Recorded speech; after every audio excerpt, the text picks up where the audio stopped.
नमस्कार साथियों, मैं दिनेश गुजर, जिला अध्यक्ष समाजवादी लोहिया वाहिनी गाजियाबाद।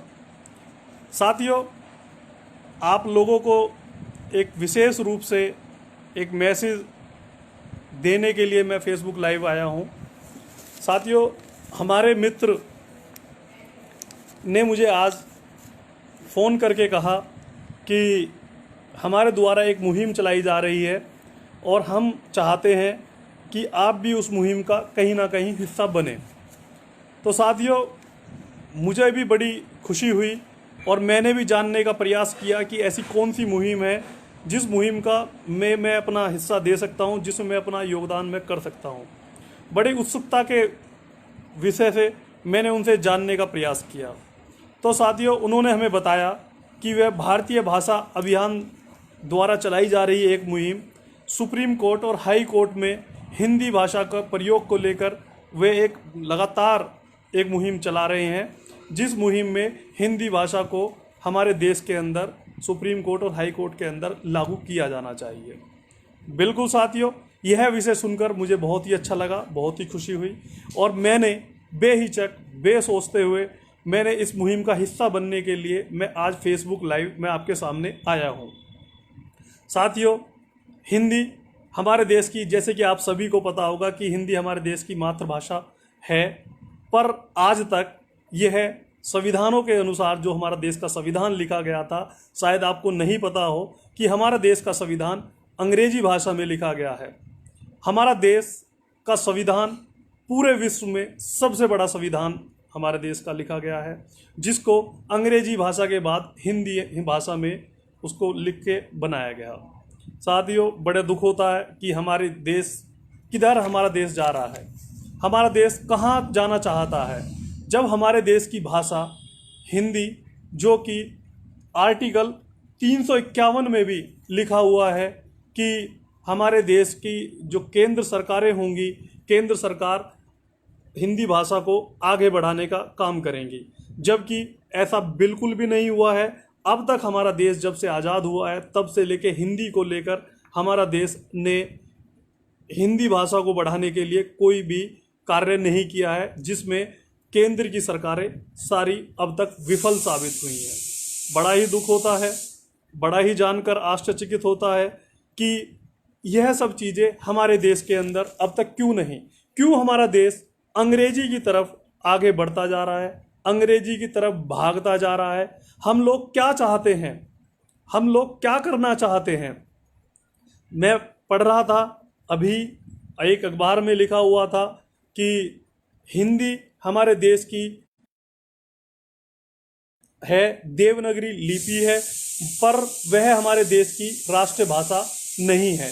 2010 के एक गुजरात हाई कोर्ट में सुनवाई के दौरान एक मामले में हाई कोर्ट के जज ने यह फैसला सुनाया कि भारत की कोई भी राष्ट्रीय भाषा नहीं है। बड़ा दुख होता है साथियों कि हिंदुस्तान की कोई राष्ट्रीय भाषा है ही नहीं। यह जानकर बड़ा मुझे आश्चर्यचकित हुआ, बड़ा मैं चिंतित हुआ कि हमारे देश की कोई भी भाषा हमारी है ही नहीं। अब साथियों, मैं आपसे जानना चाहता हूं कि जब हम लोग हिंदुस्तान में रहते हुए भी हिंदी भाषा का प्रयोग नहीं कर सकते, तो हम लोग क्या अमेरिका जाकर हिंदी भाषा का प्रयोग करेंगे? हम लोग क्या स्विट्ज़रलैंड जाकर हिंदी भाषा का प्रयोग करेंगे? या अमेरिका या विश्व के और देशों के लोग हमारे हिंदुस्तान में आकर हिंदी भाषा का प्रयोग करेंगे? बड़ा ही शोचनीय विषय है, बड़ा ही निंदनीय बात है। आप सभी लोग सोचें कि हमारे देश में बाहर के लोग आके हिंदी का प्रयोग करेंगे या हम लोगों को हिंदी का प्रयोग करना चाहिए। बहुत ही दुख की बात हुई साथियों, बड़ा ही वो। एक चीज़ और मैं आपको जानकारी देना चाहता हूं साथियों कि विश्व के अंदर कई देश ऐसे हैं जो अपनी मातृभाषा को लेकर लगातार आगे बढ़ रहे हैं, जिनमें से मैं कुछ देशों के नाम आपको साथियों बताना चाहता हूं, चाहे वो जापान हो, चीन हो, फ्रांस हो, जर्मनी हो, पाकिस्तान हो या कोई अन्य देश हो। वहाँ पर जो उन देशों की मातृभाषा है वह उस भाषा में ही लगातार काम करते हैं और उन देशों ने आगे बढ़ने का काम भी किया है और उन देशों की तरक्की भी लगातार हो रही है। साथियों, हमारे देश का सदन, लोकसभा, राज्यसभा, विधानसभा या कोई भी ऐसा सदन हो जहाँ पर हम लोगों को अंग्रेजी भाषा का काम करने के लिए ज़्यादा उसकी इम्पोर्टेंस होती, उसका ज़्यादा होता है, और हिंदी भाषा को विकल्प के तौर पर दूसरी भाषा बनाकर उसको रखा जाता है। बड़ी ही दुखद बात है, बड़े ही वो ये सब चीज़ें हैं, बड़ी ही सोचने बात है। जबकि संविधान में, मैं एक संविधान का आर्टिकल 348 भी पढ़ रहा था, उसमें सुप्रीम कोर्ट और हाई कोर्ट की भाषा को अंग्रेजी भाषा में ही लागू करने के लिए कहा गया है।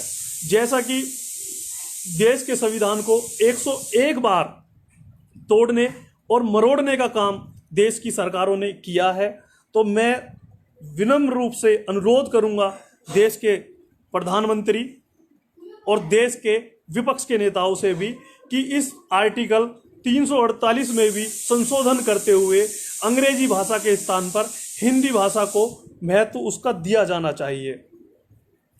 जैसा कि साथियों आपको पता है कि हमारे देश के अंदर कई राज्यों का निर्माण भी भाषाओं के आधार पर किया गया है। तो साथियों, जैसा कि आप जानते हैं कि हमारे देश के अंदर जो प्रदेश हैं वो भी भाषाओं के आधार पर उनका निर्माण किया गया है, उनको अलग अलग उसमें बांटा गया है। चाहे पंजाब हो, चाहे दिल्ली हो, चाहे उत्तर प्रदेश हो, चाहे बंगाल हो, चाहे राजस्थान हो, इनका भी जो बंटवारा, जो इनका निर्माण हुआ है वह भाषा के आधार पर किया गया है। साथियों, मैं अपने उस साथी की इस मुहिम में अपना साथ देते हुए उनमें लगातार अपनी बात को हाँ में हाँ मिलाते हुए हिंदी भाषा का पूर्ण रूप से समर्थन करता हूं और अंग्रेजी भाषा का पूर्ण रूप से मैं उसका विरोध करता हूं।